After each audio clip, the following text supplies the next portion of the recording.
How's it going, guys? It's K Cars, and in this video I wanted to do a full in-depth review of the lift kit that I got on my Jeep Cherokee XJ, as well as the wheels and tires.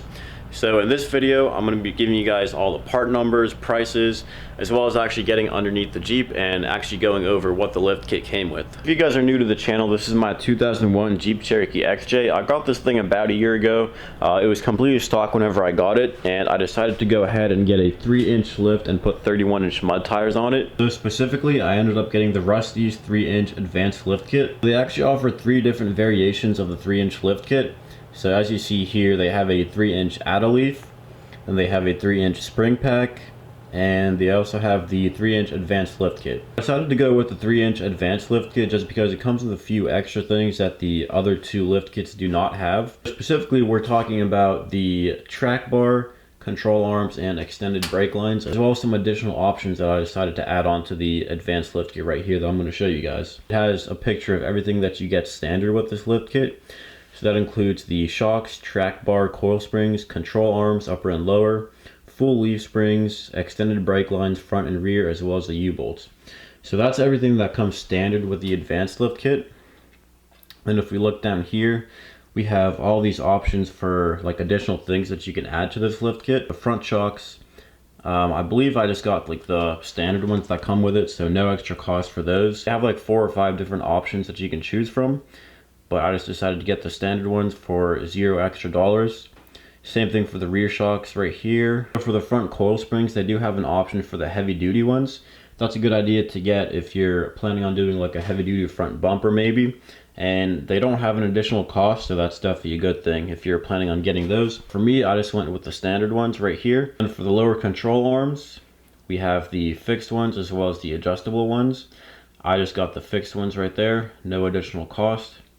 And same thing with the upper control arms as well.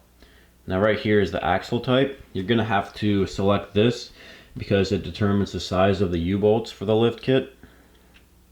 So this is what I have right here. The Chrysler 8 1/4 U-bolts. No additional cost, it's just asking you what you have. Sway bar disconnects. So Rusty's actually does recommend getting these. Even if you don't need to actually disconnect your sway bar links, they do recommend getting this just to have them like adjustable so they're the right length for when you lift it. So I got these and they're $110 extra for that. And then another option you can add on is the steering stabilizer. So for this one I went with the RX 800, and it was recommended to me that I do upgrade the steering stabilizer if it's still the stock one. So that's why I went ahead and did that. So that was $99 extra. Brings us to a total of $1,048 for the lift kit. So if you guys are looking for the part number of this, it is from Rusty's Off-Road. It's the RK300A XJ. Right here we can take a quick look at the spring pack lift kit. So of course it just comes with the springs and shocks right there. $500, not too bad. Then they also have an add-a-leaf kit right over here. This just utilizes your stock leaf springs that are already on the Jeep. I probably wouldn't really recommend getting the add-a-leaf kit just because these old Cherokees are known for having like saggy leaf springs. So it wouldn't really be the best idea to just add a brand new leaf spring to the stock ones. So that's why I decided to just go ahead and get full leaf springs for them. I guess if you're on a budget, you could do this. It's $295, but still, I probably wouldn't get an add-a-leaf for a 20-year-old Cherokee. So now for the wheels and tires, I went with the Series 51 wheels. They are 15x8 with a 3.75 back spacing. As you guys can see, it does have the 5x4.5 bolt pattern. That's what these XJs have. And part number for these wheels are 515865. And I got these on 4wheelparts.com. So these are currently $63.99 per wheel. Now onto the tires. I got the ProComp Extreme MT2 31x10.5 inches. Part number for these are 75031, and they are $189.99 per tire. So once again, I did get these mounted and balanced by 4Wheel Parts, and they shipped out pretty quickly. I want to say I got them within like a week of ordering, so I'm pretty happy with that once again. So here are the lug nuts that I got for these wheels. They're from Quadratec. They are the Quadratec 23-piece classic acorn style wheel lug nut kit. So that's pretty much what I got. They are locking lug nuts, so comes with a special tool to be able to remove the locking ones, and this is just so people can't steal them. These were $35 right here for the whole set. ProComp website, it lists out the center caps that fit on the Series 51 wheels, which are currently discontinued. So I actually had to call ProComp directly to order the new set of center caps because I couldn't find them for sale anywhere online. The part number for those center caps is 2330018, and they're $10 a piece. So if you can't find them anywhere online, just go ahead and call ProComp and you can order over the phone. Now that you guys know what exactly you're going to be looking at and all the part numbers and prices, let's actually get under here and show you guys the components of the lift kit right here. So first of all, we can start with the coil springs, which is this black thing right over here. Now lift kits come standard with that, and usually shocks, which is the white thing back there. We'll get a better view of that from the side. So obviously you have the coil springs and the shocks on both sides. There's a passenger side right there. You can see the coil spring, this black thing right here, and then your shock, this white thing right behind it. Moving on from that, the advanced lift kit does come standard with the adjustable track bar, which is a good idea to get, because if you don't get an adjustable track bar, then your Jeep will kind of sit like off center. Here, let me show you guys what I mean. Basically, if you don't get an adjustable track bar and you're lifting your Jeep 3 inches like I did, then the body of your Jeep will sit a little bit to one side of your actual wheels. So like, for example, you'll have more of the tire sticking out on this side and less sticking out on the other side. So that's what the adjustable track bar will fix. The adjustable track bar goes from right over here and connects right down there. So you can get a good view of that right there. Of course, everything is black. I think it looks really good. Blends in with everything. I just wish everything else was black and not rusty. So that's a topic for a different video, but anyways, the next thing we can talk about is the steering stabilizer. So this actually does not come standard with the advanced lift kit. It was an additional option that I decided to add on to it. So that's this thing right over here. It's the Rusty's RX 800.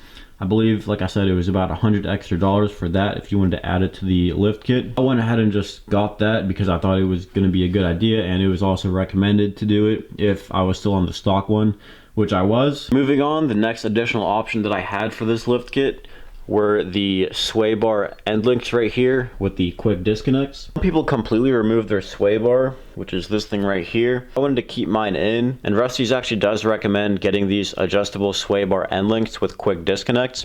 Even if you don't need the quick disconnect feature, it's just a good idea to have them adjustable so you can make sure they're the right length. Obviously there's the driver's side, and we also have the adjustable sway bar end link on the passenger side as well. The thing that comes standard with the advanced lift kit are the upper and lower control arms.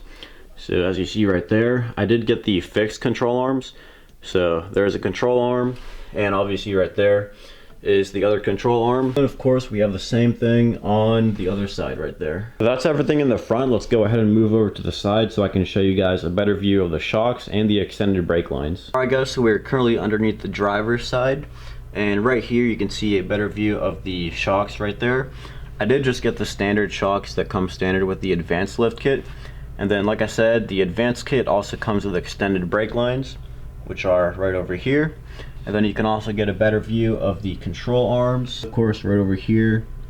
And then if you can see, the other one is right up there, if you can see that. Alrighty guys, so we're currently at the rear of the Jeep, and we are looking at the full leaf springs that came standard with the advanced lift kit. So right over there.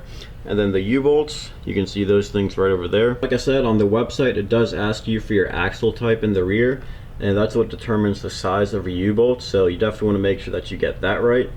And then of course we do have the shocks. These are just the standard shocks that come with the advanced lift kit. Of course we got the same thing on the other side, as well as the full leaf springs right there, and of course the U-bolts. And then like I said, we do also have the extended brake lines on the front and the rear, which comes standard with the advanced lift kit. Alright, so now we can go ahead and take a look at the wheels and tires here. Like I said, these are the ProComp Series 51 15x8 on a 3.75 back spacing. Now they do offer wheels, I believe, with a 4.5 back spacing, but I think this looks really good like that. Pokes out just a little bit, but not too much, so I'm really happy with how they look. These wheels are also gloss black, and you can see we do have the center caps right here, which look pretty good too. And then for the tires, like I said, we got the Pro Comp Extreme MT2 31 by 10.5 inches. And I just love how aggressive these things are. So obviously made from mud, but they handle really well in the snow. As you can see right here, I did go with black Lug Nuts. I did think about getting chrome ones, but to be honest, I just feel like chrome wouldn't really fit this Jeep because I'm kind of going for the whole like black and blue look on here. So I just think it looks really good. And just another look at the offset right there. You can see on both sides. And like I said, I did get the adjustable track bar.